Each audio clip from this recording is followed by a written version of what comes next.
got a local activist who's supported a lot of the PCS protests, and he's also from another union, Unite and Wigan Against the Cuts, Stephen Hall. Thanks. First of all, I'd like to applaud the PCS for taking this initiative today. Only pitching around thousands more of us here to listen to the message that they're trying to get over, which is an important one because the future of our movement lies in our young people, and we need to do everything possible to encourage them that we can, old folk like myself. I'm fortunate I came through the ranks of the Labour Party Young Socialists and have been involved in a lot of youth campaigns in the past, and certainly there's things we can learn from that which I think we need to pass on to the younger generations. As the person who's just introduced me said, I'm in the Unite Union. It's a pity there aren't more Unite members here too. I'm also involved in Wigan Trades Council, Wigan People Against the Cuts, supporter of the Youth Fight for Jobs and the National Shop Stewards Network, so I think I've covered everybody else's supporters, and the Right to Work campaign as well. I don't know about this demonstration on the 23rd, but I think it may be starting here, but I know there's one going on outside the BBC studios at 12 o'clock, which I hope people will come along to. As all the speakers say, I think what's important in this fight is we need unity. We don't want people just thinking they can set some little group up here and there and detached from everybody else. We should be working together as far as we're able.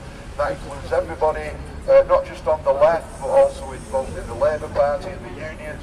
And we need to get on side, not just young people in our communities, we need to be trying to get our entire communities on side in our communities. Disabled people, older people, pensioners, unemployed people such as myself. IDSs, it's a lifestyle choice, unemployment, well I can assure you on £65, 50, whatever it is I get a week, then it's far from the lifestyle choice for anyone. To suggest that it is an absolute disgrace. The people who should be paying to solve this deficit are the rich people in this country who've got us into the mess that we're in. The bankers, the ultra-rich people on the rich list, 1,000 richest people last year increased their wealth by just short of £70 billion. That's 33%, I think, something like improvements in the wealth over that year, when most people's living standards have gone down. Only a tax of half of that amount of money, which still would see them massive, another further 16% or so increase in the wealth, would bring in 40 billion, and that's not on top of the other amounts that's not being collected, evaded or avoided, as other speakers have pointed out. I thought it was interesting on Question Time this week when Helen Flanagan from Wigan, who asked the question about chasing up these massive millions that are avoided, evaded and not being collected, that Simon Hughes had to say, well, we're addressing that problem, we're going to spend £1 billion to get in 7 billion.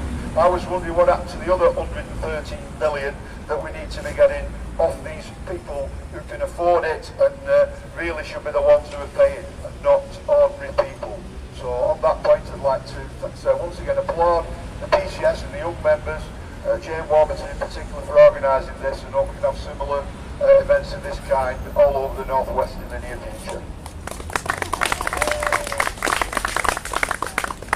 Okay, well over the past period we've seen a revival in trades councils. I think that as the cuts are starting to bite, I think a lot of ordinary people are looking for organisations that they can get involved in and that they can participate in fighting the cuts. So I'm going to introduce Jeff, who's from Manchester Trades Council.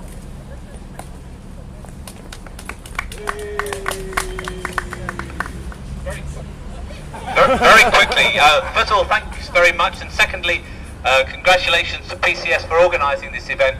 We as a Trades Council have now something in the order of 35 branches in this city affiliated, and we're very proud of the fact that we have a policy of supporting wherever there is resistance, and it's important to recognise that there is resistance. Our government is trying hard to use shock tactics to intimidate people, to force people to the position where they don't see an alternative. We can see today openly defying that argument and arguing with people that, in the words of the famous poem that was commemorating the massacre of Peterloo 190 years ago, we are many, they are few. And The Tories are not the same as they were 30 years ago. There is not the same confidence that Thatcher had when she was able to argue and get support for the ideas that unions were too strong and get support for the idea that there needed to be privatisation.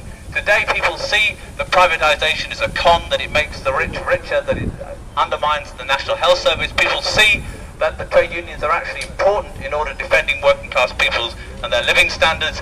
We are in a position where we can actually not only show and win the argument with people that they don't have an answer, that they are simply trying to resurrect a banker's culture which is going to make the rest of us pay. We are in a position now, I think, if we continue to organise our resistance, we can beat them. There are many efforts being made at the moment to resist. People have mentioned the demonstrations. I'm going tomorrow with the demonstration supported by PCS and my Trades Council, organised by Right to Work in Birmingham at the Tory Party Council. There will be, as people have mentioned, the protests taking place on the 23rd of October in protest against the comprehensive spending review. We can definitely see that there is the beginnings of the resistance that we need in order to be able to defeat them. And I will just finish by repeating, I'll give you the last 4 lines of Sherry's poem, which he writes after the massacre in 1819, and he goes, "Rise like lions from your slumbers, in unvanquishable numbers, shake to earth your chains as dew, which in sleep had fallen on you. Ye are many, they are few." And we need to remember that is the way in which we're going to win. We're going to turn the tables to the point where our enemies are actually more afraid of us than we are of them. At the moment, it is only an active minority who are part of the resistance. If we can turn that minority into majority, then we can not only defeat the Tories, not only defeat the Liberal Democrats, but we begin to fight for a better world. Thank you. Okay, so we can all stand here and we can listen to the fantastic speakers that we've got, but it's been made clear today that the youth need to have a voice. So we're going to get a bit rowdy, I think. So when they say cut back, we say fight back. Come on, ladies and gentlemen, let's start opening your mouths and having a bit of a shout.